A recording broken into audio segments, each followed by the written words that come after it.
Bienvenido, continuamos con el estudio del libro de Daniel. Nos corresponde ahora la visión de las 4 bestias, libro del mismo nombre, capítulo 7.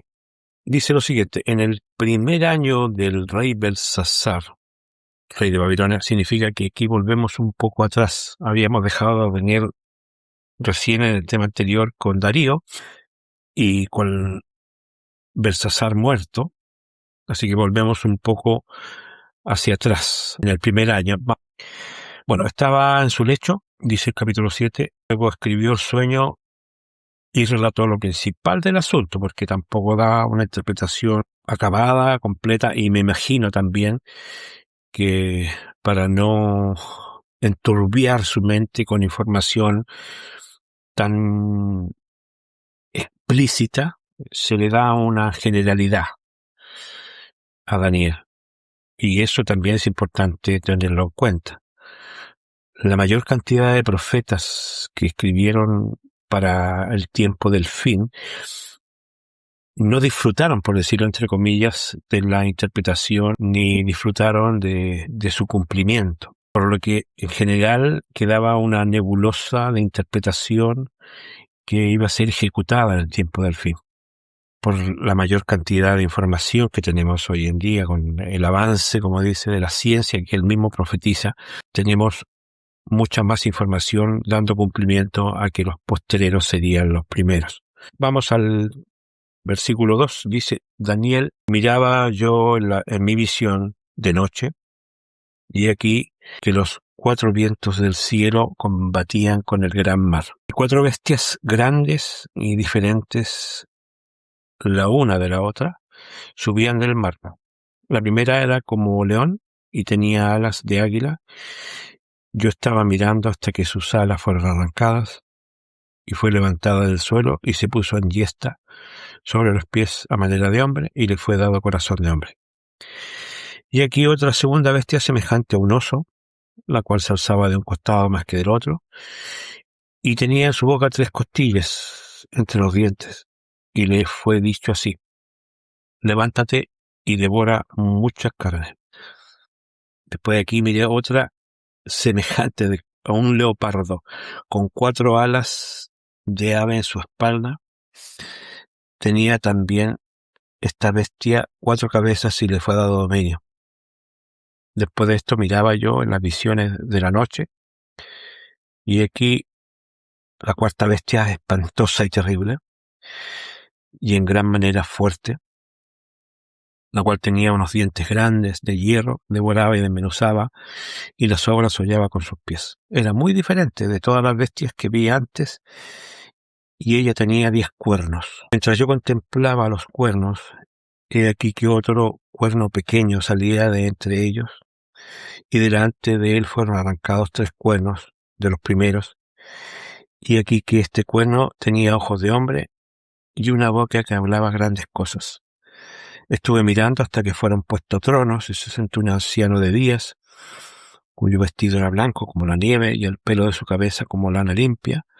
Su trono llama de fuego y las ruedas del mismo fuego ardiente. Un río de fuego procedía y salía delante de él.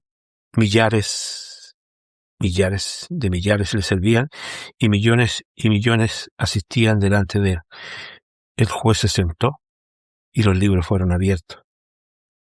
Yo entonces miraba a causa del sonido de las grandes palabras que volaba el cuerno.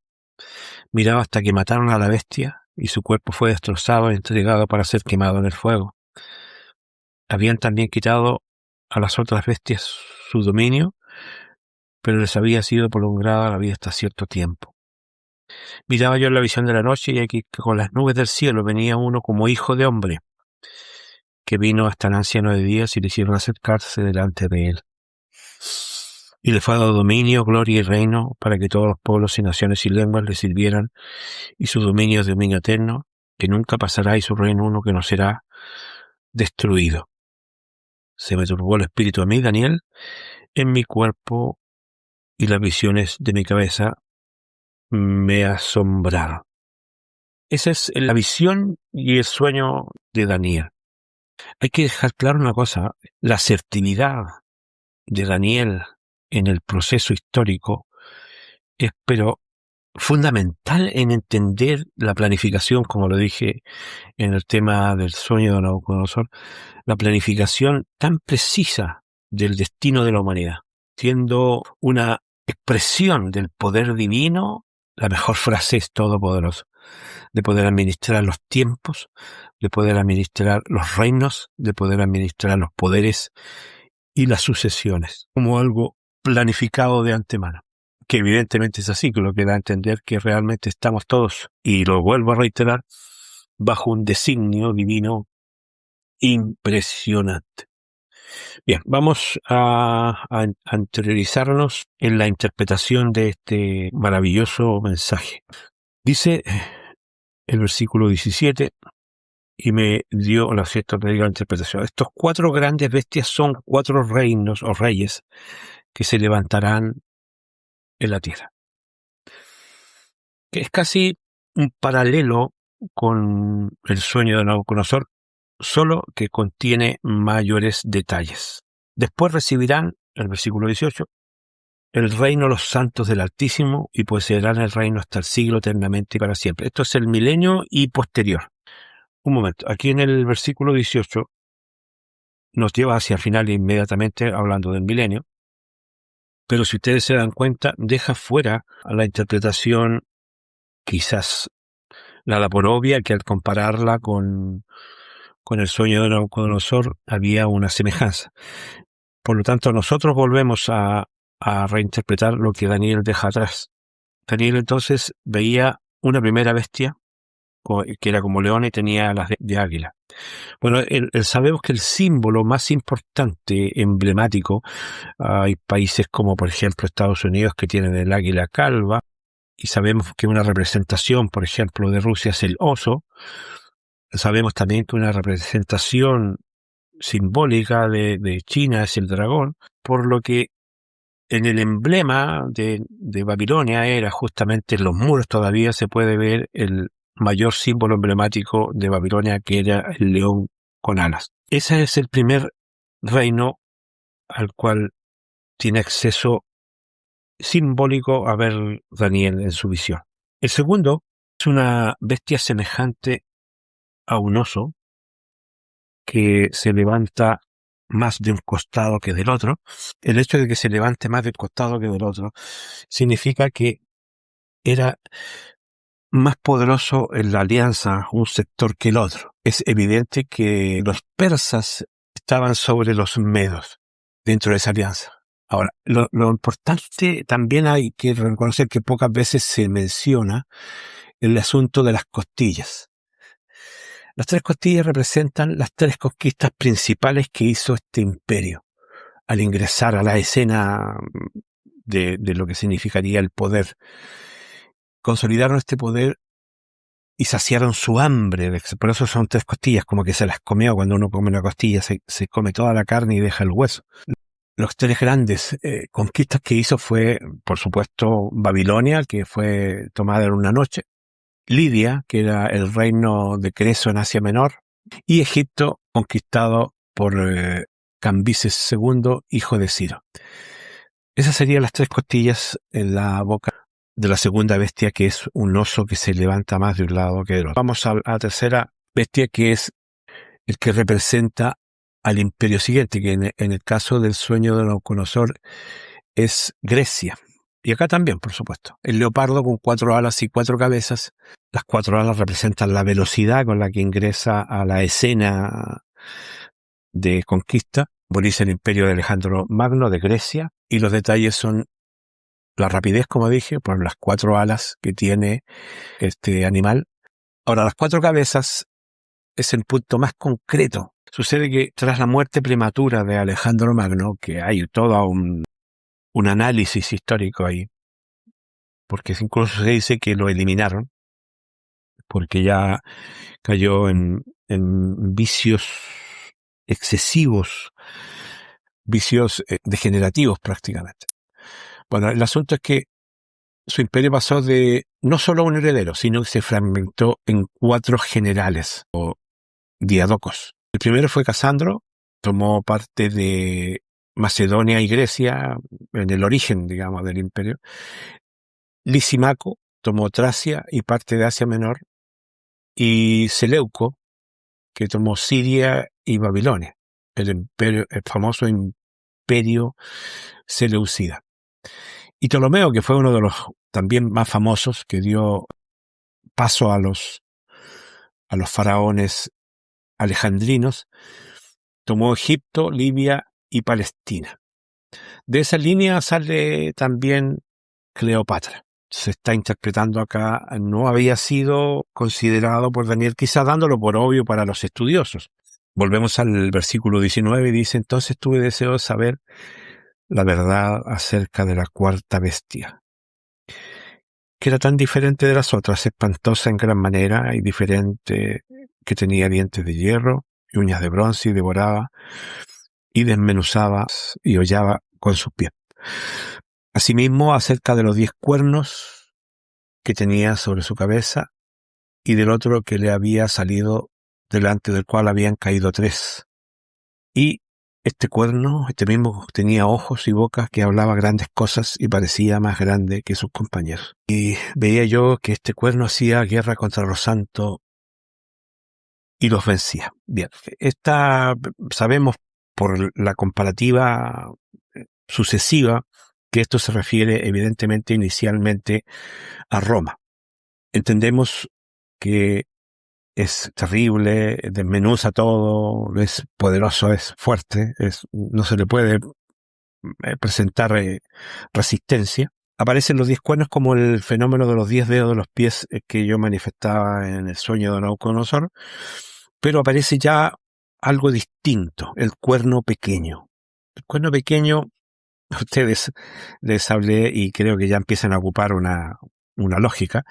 Estos 10 reinos europeos, dentro de este conjunto de reinos de Europa, existen un cuerno pequeño por su geografía, pero poderoso en su acción, es evidentemente el Vaticano. La Iglesia Católica ha marcado a Europa y a la historia con una gran cicatriz. También nos menciona que este cuerno derriba a 3, delante del cual habían caído 3. Tenemos el reino de Francia. Francia no tiene rey, y yo no voy a entrar a especificar más porque sería de un tema mucho más largo, pero piénsenlo. Francia tenía rey, ya no tiene. Italia tenía rey y ya no tiene. Y Alemania tenía rey y ya no lo tiene. Lo que indica que serían esos 3. Y si se estudia, pero muy fehacientemente, el fenómeno de sus caídas, de la caída de estos 3, están involucrados conflictos con la Iglesia Católica. Dice, veía que este cuerno hacía guerra contra los santos y los vencía. Bueno, eso es, pero evidente. Son muy pocos, creo que en la historia tendría que ser una ignorancia histórica y analítica muy, muy grande de aquellos que se digan cristianos, que se digan religiosos, que no reconozcan que hubo una gran inquisición donde murieron millones de personas. Millones no fueron eliminadas por si acaso en un día. Es una acumulación de víctimas a través del tiempo. Un tiempo muy amplio. Dice el versículo 21, y veía que este cuerno hacía guerra contra los santos y los vencía. No voy a adentrarme más a dejar en evidencia a esa madre Babilonia, la madre de las rameras, sino que evidentemente sí voy a dejar la nota en ustedes que Apocalipsis la menciona como Babilonia, la madre de las rameras, porque viene de la palabra Babel, que significa confundir, donde hay muchas lenguas dentro de ella, hay muchas almas, como dicen algunos. Y quiero dejar claro que, al igual que un árbol, la Iglesia Madre empezó a emanar de ella ramas como Lutero, sacerdote, Calvino, Zwinglio, y todos los reformistas nacieron de la Iglesia. Por lo tanto, traían la savia, y no hablo de savia de sabiduría, sino que la parte central de la ideología, de la sustentación en sí, de vivir del pueblo, de ser líderes de iglesias piramidales, donde todo es una ideología y una tendencia vertical, donde el líder es intocable. Y también en el bien amplio sentido de impunidad también. Por lo que todo lo que ustedes conocen como religiones de este mundo tienen un origen en cualquiera, nómbrenme cualquiera, adventista, testigo de Jehová, cualquiera tiene un origen en, finalmente, en Babilonia la madre de las rameras. Dice el 22, hasta que vino el anciano de días y se dio juicio a los santos del Altísimo.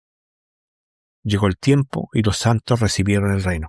Lo que confirma que hemos venido predicando nosotros que viene un milenio y se habla de reino porque, al igual como dice Apocalipsis 5:10, Él nos ha elegido para ser reyes y sacerdotes y reinaremos sobre la tierra, donde deberemos reeducar a la masa que ha vivido sumergido en esta inmensa ignorancia, no solo la actual, sino que también la oscurantista, la que existió antes en el dominio de este cuerno pequeño. En la Inquisición hubo mucha ignorancia, no voluntaria como la de ahora, sino que de supervivencia impuesta por el imperio, porque no habían Biblias, el que tenía una Biblia era casi quemado vivo, no existía una alternativa de educación teológica. Por mucho tiempo se llama oscurantismo prácticamente religioso profundo, y los cristianos verdaderamente pasaron de persecución en persecución durante toda la historia anterior a nosotros. Por lo tanto, ese margen de libertad y de posibilidad de entender es ahora. Y ya ahora la ignorancia es prácticamente voluntaria, a pesar de que igual hay un grado de elección en esto. Y pensará en cambiar los tiempos y la ley, que fue una de las cosas que hizo. Cambiar los tiempos, por ejemplo, la semana comienza ahora el día lunes. En el origen de lo que nosotros somos como cristianos, en el origen, el primer día de la semana es domingo. Y aún hoy, si ustedes van al diccionario y buscan la palabra domingo, pueden hacerlo, todavía existe esa verdad, dice primer día de la semana. También con los horarios, por ejemplo, el día religioso bíblico comienza a la puesta de sol. ¿Por qué el oscuro primero? Porque Dios llega a este planeta, empieza a ordenar, la tierra estaba oscura primero, y Él administró la luz. Esa es una. Y la otra es también de que estamos pasando el periodo más oscuro y ya viene la luz hacia nosotros. Esos serían los tiempos. Y la ley, por supuesto, pasaron a llevar el mandamiento de la idolatría y el mandamiento del día de reposo. Dice, y serán entregados en su mano hasta tiempos y medio tiempo. Esos son 3 años y medio que vienen, que quiero que tomen nota, vienen dando evidencia de una señal de tiempo-espacio que está suspendida para el tiempo del fin. 3 años y medio, dada para que exista la consumación, por si acaso. A pesar de que ustedes se dan cuenta que en lo que deja a entender que ya el poder queda prácticamente en manos del cuerno pequeño. Y eso es hasta el tiempo del fin. Como es ahora, por supuesto. Dice el 26, pero se sentará el juez y le quitarán su dominio. Eso es la consumación. Para que sea destruido. Está hablando del cuerno pequeño, está hablando de ese reino pequeño y poderoso y de gran altistonancia, de gran alocución hacia el mundo, y arruinado hasta el fin. Y que el reino y el dominio y la majestad de los reinos debajo de todo el cielo sea dado al pueblo de los santos del Altísimo. Amén. Cuyo reino es reino eterno, y todos los dominios servirán y obedecer. Ese servirán indica que se nos va a dar poder, que vamos a ser reyes y sacerdotes. No solamente sentaditos en una nube tocando un arpa, sino que todos los dominios les servirán y obedecerán. Eso significa poder y autoridad. Aquí, 28, aquí fue el fin de sus palabras. En cuanto a mí, Daniel, mis pensamientos me turbaron y mi rostro se demudó. pero guardé el asunto en mi corazón. Lo que les explicaba al principio del tema, que evidentemente los profetas no tenían una asimilación, por supuesto, porque había una perspectiva de desconocimiento del desarrollo de la profecía. Nosotros tenemos la garantía de ver hacia atrás y ver cuántas cosas se cumplieron y cómo se fueron desarrollando. Es un gran beneficio. En cambio, él no pudo apreciar a Medio Persia, sería el oso, pero ya no conoció al leopardo, y no conoció a la gran bestia, y no conoció el cuerno pequeño, y no vio la Inquisición, y etcétera, etcétera. Pero sí quedó turbado, por supuesto, porque es una gran profecía. Lo que sí es cierto, que nosotros podemos dar testimonio, que es un cumplimiento maravilloso, pero maravilloso. Estamos entonces cumpliendo con seguir estudiando las Sagradas Escrituras y una profecía tan magnífica como la acabamos de estudiar. Espero que Dios les bendiga y nos encontramos en la próxima semana, si Dios así lo quiere, y bendiciones para ustedes.